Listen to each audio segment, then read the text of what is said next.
Jusqu'à 9h, Good Morning Business.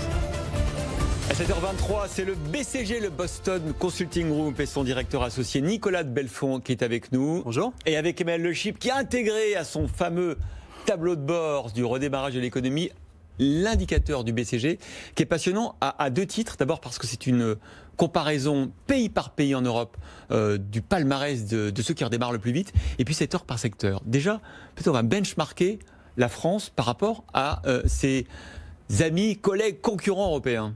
Alors, la France, plutôt une bonne nouvelle, est le pays d'Europe qui repart le plus vite. Alors, oui. C'était aussi un de ceux qui avait plongé le plus bas pendant la période du confinement, dans l'indice que l'on suit, qui agrège un certain nombre de données, d'indices de confiance, d'indices boursiers, d'indices sectoriels.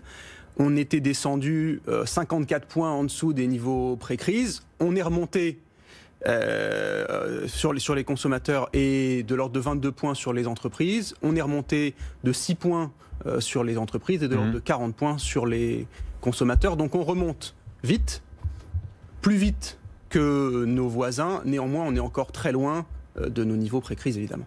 Emmanuel. Alors, pourquoi ? Et deux, il y a un pays qui s'en sort plus mal que les autres, c'est le Royaume-Uni. Oui. Alors, le Royaume-Uni a démarré, entre guillemets, son confinement plus tard, sur une période plus prolongée, et donc les effets s'en font sentir très nettement. Et donc, ils ont plongé peut-être un peu plus bas que nous, mais mettent beaucoup plus de temps à redémarrer, que ce soit l'activité consommateur ou l'activité de leurs entreprises. Et puis il y a eu des gestes un peu symboliques, la quatorzaine pour les passagers européens, qui va être levée d'ailleurs d'ici une dizaine de jours. Ça a sans doute freiné aussi la reprise, ne serait-ce que psychologique, de l'économie britannique. Hein. Oui, bien sûr. On voit que au Royaume-Uni, il y avait à la fois une implication du gouvernement qui était au démarrage de la crise beaucoup moins décisive, beaucoup moins claire, et qui a entretenu aussi cette crainte et cette incertitude sur la sortie de crise. Mais pourquoi on redémarre plus vite ? Est-ce que c'est le simple effet élastique, j'ai envie de dire ? C'est-à-dire que vu qu'on est descendu plus bas, le rebond est plus fort ?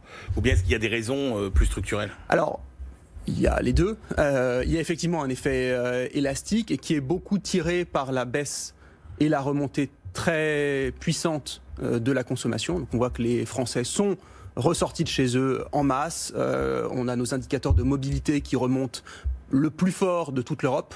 Donc les gens retournent dans les magasins, les gens retournent dehors. Donc ça, c'est un premier effet. Et puis évidemment, il y a un deuxième effet qui est plus structurel, c'est qu'on a eu des interventions ciblées du gouvernement qui font que on a les plans de relance et les garanties de l'État qui se font sentir et qui permettent de relancer un peu plus qu'ailleurs, en tout cas dans ce qu'on suit. Bah, c'est vrai que toutes les entreprises nous disent heureusement que le gouvernement était là, en tout cas sur ce plan-là, avec les prêts garantis, les reports de cotisations, le chômage partiel. C'est vrai que pour le coup, là, le gouvernement était à la hauteur des attentes des entreprises. Secteur par secteur, qu'est-ce que vous avez vu au BCG quels sont les secteurs qui contribuent le plus à ce redémarrage, qui sont fer de lance de la reprise ? Alors, ceux qui se sont le mieux comportés, ou celui qui s'est le mieux comporté, c'est évidemment le secteur de la santé pendant toute cette crise, et qui continue à évidemment tirer l'activité. La distribution aussi ? La distribution, c'est plutôt bien comporté. La distribution de grandes surfaces alimentaires, en termes d'activité, même si elle a eu des disruptions logistiques qu'on connaît. La distribution spécialisée, évidemment, a beaucoup souffert. L'habillement, tous les autres types de... Les services à la personne, nous disait Emmanuel, c'est catastrophique. Ça reprend que ça reprend, mais on est très très loin du retour à la normale. Hein. Oui, alors là, on va être très très loin, et probablement pour un certain temps, puisque la distanciation sociale et la crainte, entre guillemets, continuent à jouer à plein. Emmanuel. Le travail sectoriel, il est très intéressant parce qu'il montre à quel point cette crise elle est différente. Par exemple, des crises comme 2009. Il y a un travail passionnant sur, en gros, les 20 grands secteurs de l'économie mondiale. Qu'est-ce qui s'est passé sur le plan boursier sur les 6 premiers mois de la crise de 2009 ? Qu'est-ce qui s'est passé sur les 6 premiers mois de cette crise ? Et alors ? Et là, on a des résultats qui montrent Enfin, je veux dire, tout est dit quand on donne les résultats.